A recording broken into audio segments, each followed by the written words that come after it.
everybody, Citrus Aviation here with yet another video, and today I have the announcement video for what airline I will be working for as an aircraft dispatcher. So this video is going out on Monday, October 3rd, 2022, which will be my first day of employment at my new carrier. And so here in front of you, see a pile of Gemini Jets boxes representing the potential candidates. On this side, we have some of the airlines I applied for but didn't get a response from. On this side, we have the airlines that I got a response from and got interviews with, did the interviews and or got job offers, and one of them I accepted. So first I want to talk to you about some of the airlines that I did not get a response back from, and these are four of the airlines I want to mention. Not all of them are all the airlines I applied for. In total I applied for 12 airlines and I got responses back from half of them. So 50-50 response rate is actually pretty good whenever you do applications. We're going to talk about this one right here, Endeavor Air first. So Endeavor Air was essentially one of my first picks if I could have chosen the airline that I would work for. And that's because it's the Delta connection, and eventually I wanted to get to Delta mainline. The only issue is Delta was not hiring at the time that I was looking for a job. So Delta was out of the picture, unfortunately. Delta connection, Endeavor Air out of the picture. Don't worry, there are no models in these boxes, so no models got harmed in the making of today's video. The next three are all very similar.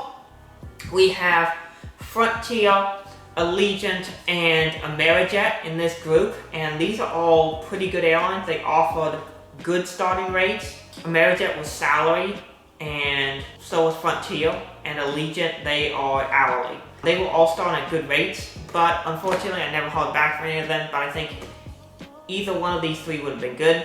Amerijet, one of the downsides is they would not have offered flight benefits, so no flight benefits with Amerijet, but they would have had the highest starting pay. I think they were starting at over $70,000 a year, so that's pretty good. Starting pay of $70,000 is pretty good, but they didn't have flight benefits and I never heard back from them. So the other one that I don't have here is Global X, or Global Crossing, Miami-based airline, and never heard back from them either, which is fine. But these two, they would have offered me flight benefits, which would have been really awesome, and the pay for them was pretty decent. Frontier pays better than Allegiant does, but even still would have been pretty decent either way. So we finally have the real candidates in here, and we have 6 airlines, and I'll put them out here for y'all to look at. We have Mesa Airlines, we have GoJet, which is a United operator. Mesa operates for American. We have Commute Air, represented by this United Embraer 135, mostly because there aren't any Commute Air models that exist as of right now, at least in 400 or 200 scale. There is one that I found, which I might get at some point, but it's not in one of the typical scales.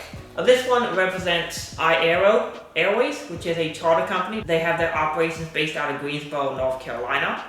I don't have an IAero model, and one doesn't exist as of yet, so I'm using this Alaska 737-800 instead.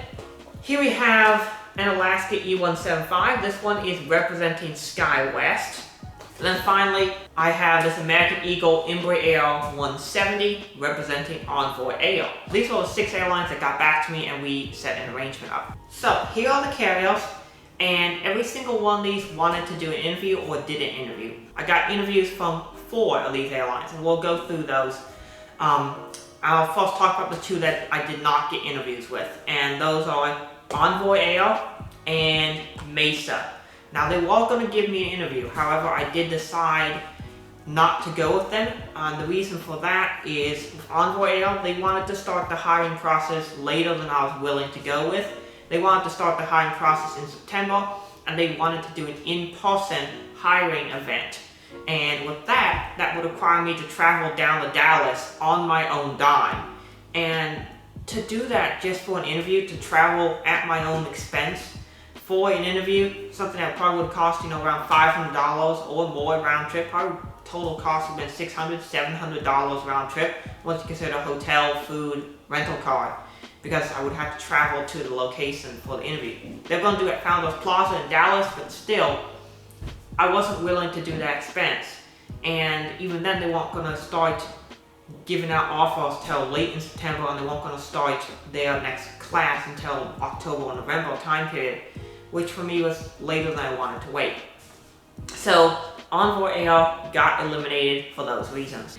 Next is Mesa Airlines, this one right here, and they were an airline that I applied to, and from early on there were a couple of issues. One, their website's a little bit old and outdated. That's not necessarily a bad thing, but it's not a great indicator that the airline's serious about hiring. Next thing was the individual that I interacted with, who did the offer of an interview, was not very professional. The email was one of the sloppiest emails I've seen from an airline, and they did not respond back in a timely, orderly manner. And so eventually they wanted to do an interview, and so I was like, okay, here are the days I'd like to do, and here are the times I'm available. It took them a week to respond back. It was like, and by that point, the days I listed had passed. And so he was like, can we do it this time, this day, a week from now? I'm like, sorry, fine. But he did not let me know what the platform we were going to do the interview on. Like, was it going to be in person? Was it going to be on like Teams? What was it going to be? And so I responded like, hey, what time zones is going to be? What platform we're going to do it on? Things like that. And I never really got a proper response back. And so after a couple of days past what the interview time was supposed to be, I just sent him an email saying, hey, I've decided to go with another airline, and I have decided not to pursue the employment. So Mesa Airlines is eliminated for that reason. So that leaves us with 4 options. We have SkyWest, we have iAero Airways, we have Commute Air, and we have GoJet. I interviewed with all 4 of these airlines, and the interview process was great. All 4 airlines were very good to me, and the interviews for all of them went well.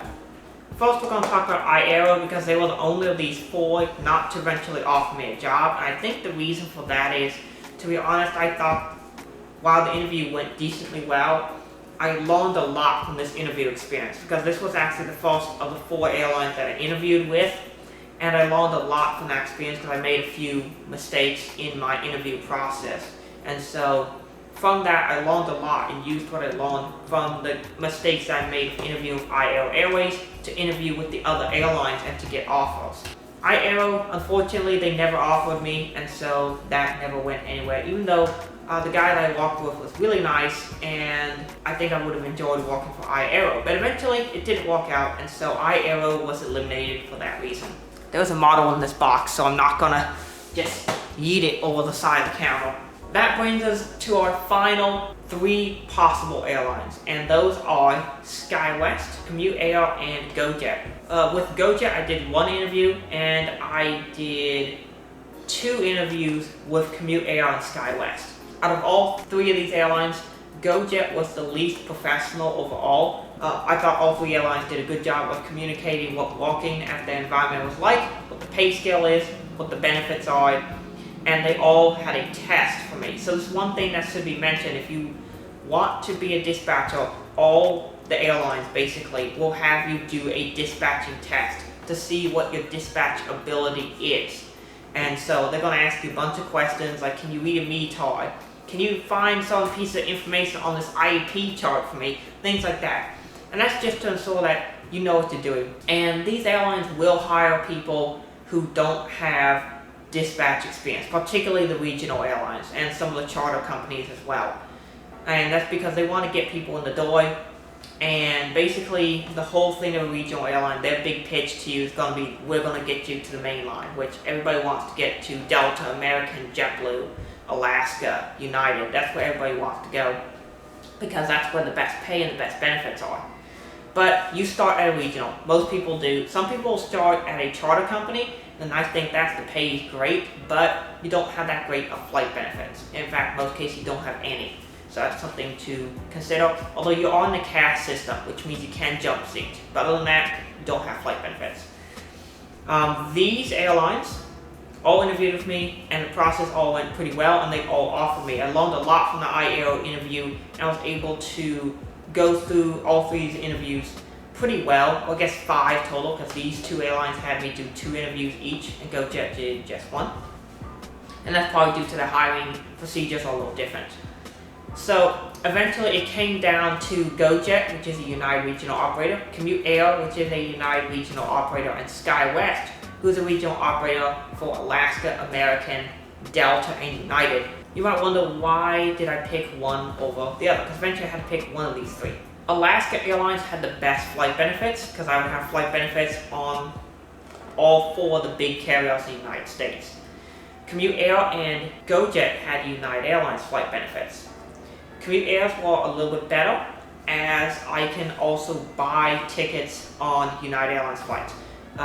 All 3 were offering standby flights, free standby flights, and unlimited amounts of them, which is pretty good. Obviously, with SkyWest, I would have had more free flights on more airlines, but these would have been both United and are both free, unlimited standby flights. However, Commute Air did have an additional offer, which I thought was pretty good, and that is that you'd get ticket sales. And so basically, if I wanted to buy a ticket on a United Airlines flight, I could at a discounted rate. So if I wanted to buy a ticket, say on a United Airlines flight that was almost sold out, let's say I wanted to go London Heathrow, and there was maybe 5 seats left, and it was looking like it was going to sell out, well, I could just buy a ticket at a 20% discount through Commute Air, and that's a pretty big deal. It's particularly great if you need to come home to be ready to be at work at a certain date, and so that's a super helpful benefit. The pay rate for all these airlines is fairly similar. They are all $20 an hour. GoJet is $20 an hour, Commute Air is $20 an hour, and SkyWest is $20.88 an hour.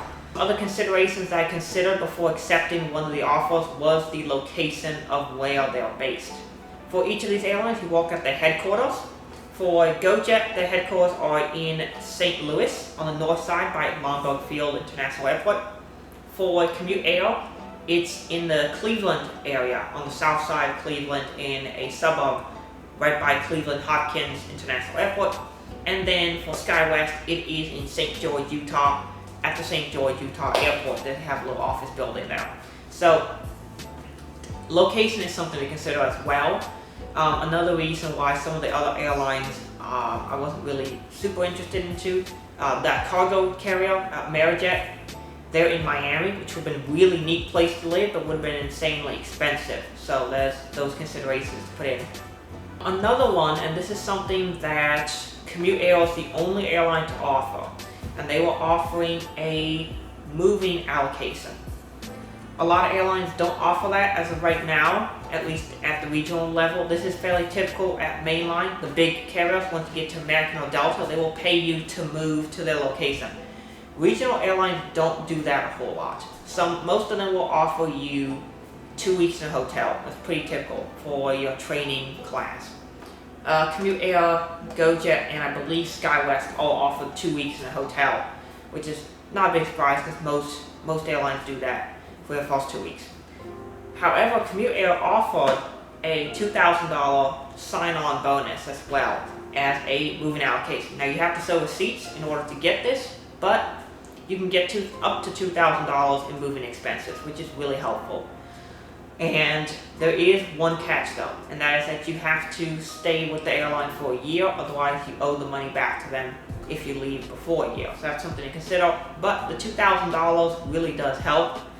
And ultimately, once I consider all the options, the first airline that I eliminated of these 3 was GoJet. The reason for that being it's in St. Louis, it's not my city of choice, and ultimately Commute Air and SkyWest offered better flight benefits. So with that, we are down to the final 2. So it was going to be between either SkyWest or Commute Air. Eventually, my decision came down to 2 factors. One, St. George, Utah is more expensive to live in than Cleveland, Ohio is. And the second thing is that Commute Air was offering the additional pay, essentially, to move there, the moving allocation. And so these were the 2 big factors that ultimately caused me to eliminate SkyWest. However, I will say this before I put the box over the edge. These guys were extremely professional. SkyWest was fantastic, and even after I eventually decided to reject their letter of offer of employment, they came back and they were very nice. If any of you are looking to be a dispatcher or you're looking to work for a regional airline, I do recommend SkyWest as they are an outstanding airline. And so SkyWest, you have my approval. I think they're a good airline. I've had good experience with flying on them as well. And so SkyWest is a good airline, but ultimately I decided not to go with SkyWest. And so that leaves Commute Air as the airline that I will eventually be working for as an aircraft dispatcher. I'll be dispatching the Embraer 135 or 145 XR type aircraft for Commute Air out of Cleveland, Ohio. So I'm really excited for this new journey. The day that you're seeing this video will be my first day of training with Commute Air. So I'm really excited about that. I will be a United Airlines regional employee, and I'll be dispatching aircraft for Commute Air. So I'm very excited for this opportunity. If you ever fly on a United regional flight operated by Commute Air, there is a possibility I was the dispatcher that signed the dispatch release for that flight. So I hope you all enjoy this video. I'm really excited to be a Commute Air employee and what my aviation dispatch career will have moving forward. So with that being said, I want to thank you all so much for watching. Have a great rest of your day. God bless you.